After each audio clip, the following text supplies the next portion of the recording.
partisipasi penyandang disabilitas di dalam politik ini dari tahun selalu naik ya, kemarin 2019 dan sebagainya. Tentu memang menjadi masalah adalah soal pendataan ya. Tadi misalnya bahwa data tidak sinkron dengan data yang dari pihak-pihak lain ya gitu. Saya kira ini menjadi catatan bagi penyelenggara baik KPU Bawaslu agar pendaftaran atau pendataan penyandang disabilitas ini agar bisa valid. Sebagai gambaran umum bahwa hak pilih sebagai salah satu bentuk partisipasi politik untuk masuk kelompok hak sipil ya. Dan tentunya perlindungannya pemenuhan hak kelompok ini termasuk penyandang disabilitas ada pada bergantung pada upaya penyelenggara pemilu itu sendiri dalam mempersiapkan dan melaksanakan pemilu yang berprinsip aksesibilitas ya. Masalah perlindungan hak pilih penyandang disabilitas juga merupakan isu penting yang menjadi tugas berat tidak saja penyelenggara pemilu, namun juga semua pihak.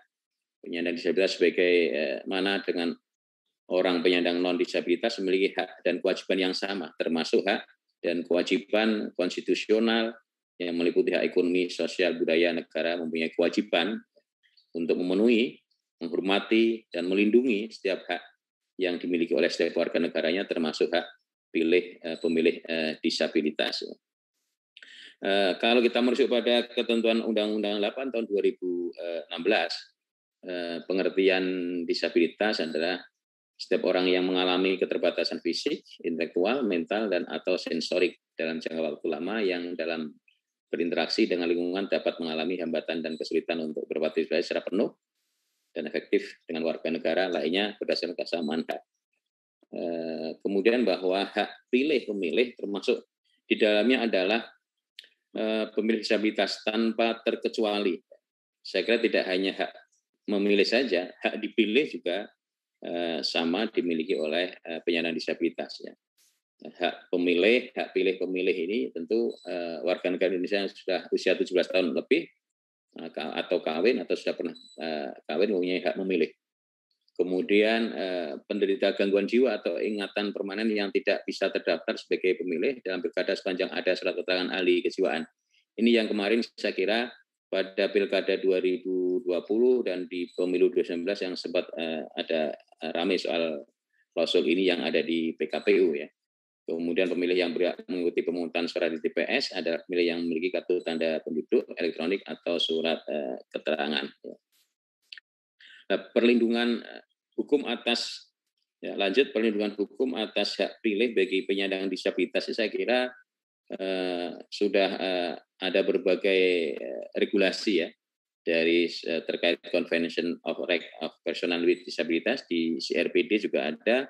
Kemudian di Undang-Undang Nomor 39 juga ada tentang HAM, kemudian di Undang-Undang 7 2011, Undang-Undang Pemilu itu sendiri sudah memuat misalnya soal mengisyaratkan agar TPS ditentukan lokasinya di tempat yang mudah dijangkau, termasuk oleh penyandang disabilitas, tidak menggabungkan desa, dan memperhatikan aspek geografis, serta menjamin setiap pemilih dapat memberikan suaranya secara langsung, bebas dan rahasia. Kemudian pasal 356 ayat 1 ya, dan 7 menjelaskan bahwa pemilih disabilitas netra, disabilitas fisik yang mempunyai halangan fisik lainnya pada saat memberikan suaranya di TPS dapat dibantu orang lain atas permintaan pemilih. Artinya sekali lagi regulasi sudah menjamin itu. Lanjut. Kemudian pemilih disabilitas ini sering menghadapi hambatan-hambatan yang batasi atau mencegah akses mereka antara lain. Ya. Keterbatasan dalam mengakses informasi pemilu. Saya kira ini hasil pengawasan kami. Kemudian jadi keterbatasan dalam mengakses informasi pemilu. Kemudian keterbatasan pengetahuan dalam mengakses nama-nama peserta pemilu. Caleg, ya, kan saking banyaknya. Kemudian tak tersedianya sejumlah instrumen teknis pemilu yang dapat menjangkau pemilih disabilitas. Saya kira ini yang ada di teknis di TPS ya. Kemudian struktur sosial dan budaya masyarakat yang masih menganggap rendah tanda kutip ya kelompok pemilih disabilitas. Kemudian pendataan terhadap penyandang disabilitas serta jumlah dan posisi penyandang disabilitas yang tidak terpetakan, sehingga banyak pemilih penyandang disabilitas yang tidak terdaftar dalam daftar pemilih. tetap. Saya kira ini yang tadi disampaikan Mas Aji, seperti itu kondisinya. Berikutnya adalah politik penyandang disabilitas dalam pemilu yang kadang terabaikan, untuk didaftar guna memberikan suara. Ya. Yang tadi misalnya ketika di data, kemudian masih keluarga yang tidak terbuka, ya. Kemudian hak akses ke TPS, karena TPS-nya terlalu jauh, tidak aksesibel, kemudian hak atas pemberian suara yang rahasia, kemudian hak untuk dipilih menjadi anggota legislatif, hak atas informasi termasuk informasi tentang pemilu. Ya. Ini yang kadang di dalam praktek terabaikan. Ya. Permasalahan yang sering dialami oleh kelompok penyandang disabilitas di dalam pemilu ini adalah soal tadi pendataan untuk pemilih penyandang disabilitas dalam pemilihan. Ya. Kondisi dari kebanyakan kelompok penyandang disabilitas yang hidup berpindah, ya, bekerja dan tidak menetap di alamat yang tercantum dalam kartu tanda penduduk membuat hak pilih kelompok penyandang disabilitas menjadi tidak terpenuhi. Saya kira ini menjadi tanggung jawab penyelenggara ketika dalam proses awal untuk pemutahiran data pemilih, ya. Memang harus aktif, ya, bagi petugas Pantarlih atau PPDB. Kemudian aksesibilitas TPS yang kurang ramah bagi penyandang disabilitas. Terdapat beberapa permasalahan yang berhubungan dengan aksesibilitas TPS bagi kelompok penyandang disabilitas.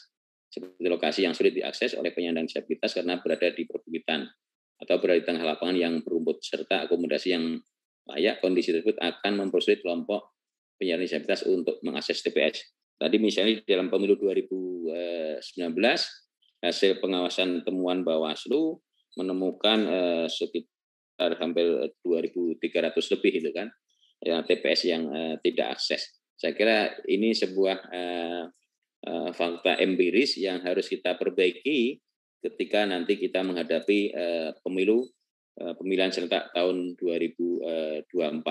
Apalagi bahwa kita belum juga bisa menerka atau berasumsi apakah pemilu 2024 nanti sudah bebas dari COVID atau tidak. Kalau kemudian masih COVID, saya kira ada beberapa hambatan soal pandemi COVID ini bagi akses penyandang disabilitas. Tadi misalnya Mas Aji sampaikan misalnya soal bagaimana kalau memakai masker dan sebagainya, ya, ini juga menghambat komunikasi. Berikutnya adalah sejumlah masalah lain adalah soal pendidikan pemilih tidak inklusif penyandang disabilitas. Saya kira ini artinya penyelenggara juga partai politik harus bisa melakukan pendidikan pemilih yang tidak inklusif itu, ya. Kemudian petugas tidak ramah disabilitas. Kemudian kampanye tidak ramah disabilitas. Ya. Saya kira ini harus ada terobosan bagi peserta pemilu, baik pileg maupun pilpres nantinya maupun pilkada, harus membuat metode-metode kampanye yang ramah disabilitas. Apalagi kalau di tengah pandemi COVID, ya, tentu akan lebih banyak metode kampanye yang sifatnya daring atau virtual. Maka dalam konteks itu harus metode-metode yang ramah disabilitas. Kemudian kebingungan terhadap terminologi itu sendiri. Lanjut, ya. Aturan dalam Undang-Undang 7 2017 pasal 5 menyebutkan bahwa penyandang disabilitas yang memenuhi syarat mempunyai kesempatan yang sama sebagai pemilih sebagai calon anggota DPR, artinya hak yang sama bagi penyandang disabilitas, hak politik baik sebagai pemilih maupun dipilih. Dan saya tambahi juga, saya kira juga tidak hanya sekedar hak untuk memilih dipilih, tetapi hak juga menjadi penyelenggara, ya. Saya kira punya hak yang sama. Penjelasan ayat tersebut yang dimaksud dengan kesempatan yang sama adalah keadaan yang memberikan peluang dan atau menyediakan akses kepada penyandang disabilitas untuk menyalurkan potensi dalam segala aspek penyelenggaraan negara dan masyarakat. Lanjut. Kemudian pasal 350 ayat 1 dan 2, pemilih untuk setiap TPS paling banyak 500 orang. Ya. Saya kira ini harus didata betul nantinya. Kemudian berapa pemilih disabilitas dan sebagainya bagi di dalam masing-masing TPS. TPS di mana dimaksud pada satu tentukan lokasinya di tempat yang mudah dijangkau, termasuk oleh penyandang disabilitas. Ya, dapat dipastikan pemilih disabilitas akan menggunakan hak pilihnya karena lokasi mudah dijangkau. Kemudian 356 pemilih disabilitas netra, disabilitas fisik, dan yang mempunyai halangan fisik lainnya pada saat memberikan suaranya di TPS dapat dibantu oleh orang lain atas permintaan pemilih, memastikan pelayanan terhadap pemilih disabilitas TPS. Jadi ini tugas pengawas pemilu di TPS, yaitu pengawas TPS memastikan itu. Kemudian berikutnya adalah saya kutipkan ada beberapa norma soal pidana, ketentuan pidana bagi setiap orang yang dengan sengaja menyebabkan orang lain kehilangan hak pilihnya di pidana. Jadi kalau ada misalnya penyelenggara atau siapapun yang menyebabkan orang lain, misalnya disabilitas, yang tidak bisa sampai menggunakan hak pilihnya atau hak pilihnya, itu bisa kena pidana. Ya. Kemudian setiap anggota 512, misalnya setiap anggota KPU provinsi sampai Bawaslu maupun pengawas TPS, ya, dalam melakukan pemutahiran daftar pemilih, penyusunan dan pengumuman daftar pemilih sementara, perbaikan dan pengumuman daftar pemilih sementara perbaikan, penetapan dan pengumuman daftar pemilih tetap, daftar pemilih tambahan, daftar pemilih khusus, dan atau rekapitulasi daftar pemilih tetap yang merugikan warga negara Indonesia yang memilih hak pilih sebagaimana pada 2020 kena pidana. Ya, artinya ini warning bagi penyelenggara pemilu agar jangan sampai kemudian orang yang misalnya penyandang disabilitas sejak sampai terdaftar di dalam DPT dan tidak bisa menggunakan hak pilihnya. Jadi karena ada ketentuan-ketentuan pidananya. Berikutnya adalah soal pendataan pemilih disabilitas. Saya kira harus punya prinsip akurat, tidak ada kesalahan keterangan dalam penulisan, kemudian mutakhir berdasarkan informasi akhir dan berkelanjutan. Kemudian komprehensif memuat pemilih MS, membuang pemilih TMS, dan transparan menyampaikan dan menerima masukan banyak pihak. Jadi dalam pilkada di pemilu sebelumnya ada klausul, ada tulisan tunadaksa, tunanetra, tunarungu, dan sebagainya, tunagaita, disabilitas lainnya. Kemudian di pilkada 2020 kemarin ada di SDPT itu ada tulisan disabilitas fisik berapa, harus dibedakan intelektualnya berapa, disabilitas intelektual berapa, disabilitas mental berapa, disabilitas sensorik berapa. Ini yang harus didata di dalam DPT ketika penyelenggara pemilu maupun pemilihan. Kemudian selanjutnya adalah partisipasi penyandang disabilitas. Upaya Bawaslu meningkatkan partisipasi penyandang disabilitas adalah pelibatan dalam kegiatan penyusunan peraturan. Ya. Saya kira dalam proses pembuatan regulasi baik di KPU maupun Bawaslu tentu harus melibatkan ya penyandang disabilitas untuk bisa berperan di dalam menyusun regulasi. Dan tentunya saya kira tidak hanya di regulasi PKPU maupun Bawaslu, di undang-undang masih harus juga dilibatkan. Kemudian pelibatan dalam kegiatan partisipasi dan sosialisasi. Jadi misalnya Bawaslu saat ini punya kegiatan SKPP. Maka kami di dalam setiap titik SKPP juga mensyaratkan agar peserta itu ada yang dari penyandang disabilitas, karena punya hak yang sama tadi. Adanya penerjemah bahasa isyarat dan teks, kemudian materi sosialisasi yang ramah disabilitas. Jadi materi pun harus ramah disabilitas. Itulah upaya-upaya yang dilakukan oleh Bawaslu dalam rangka untuk meningkatkan partisipasi penyandang disabilitas. Berikutnya adalah layanan pemilu akses oleh pengawas TPS. Jadi kami pada pemilu 2019 kemarin sudah mengeluarkan SE ya, soal layanan pemilu akses pengawas TPS. Jadi pengawasan pada hari pemungutan dan penghitungan suara itu alat bantu tunanetra harus dipastikan, memastikan alat bantu tidak tertumpuk, kemudian ketersediaan form C3, kemudian pengawasan perlengkapan surat pemungutan suara, memastikan adanya TPS di panti, rumah sakit jiwa, bila memenuhi syarat pembentukan TPS, memastikan penyandang disabilitas mendapat C6, kemudian memastikan pendamping mengisi form C, memastikan lokasi TPS akses, memastikan ketersediaan alat bantu pada hari H.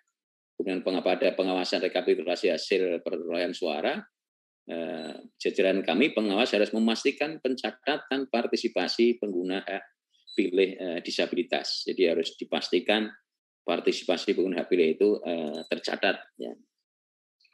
Kemudian pengawasan TPS akses selanjutnya adalah jalan bagaimana jalan menuju TPS aksesibel enggak.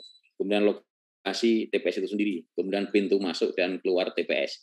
Ya, ketika kemarin misalnya di tengah pandemi COVID ada bilik suara khusus yang ketika kondisinya tinggi, tentu juga sama harus accessible.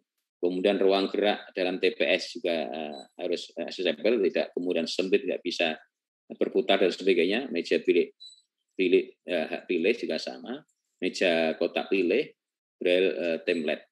Itu yang pengawasan yang dilakukan oleh pengawas TPS waktu hari pemungutan suara di TPS masing-masing. Terakhir saya kira bahwa kesimpulannya bahwa para penyandang disabilitas sebagai bagian dari warga negara Indonesia berhak terlibat aktif dalam kehidupan politik. Maka kami sepakat bahwa ada afirmasi action itu bagi kelompok disabilitas, saya kira tidak hanya dalam hal hak memilih dan dipilih, tetapi juga di hak untuk sama-sama menjadi bagian dari penyelenggara, itu juga penting.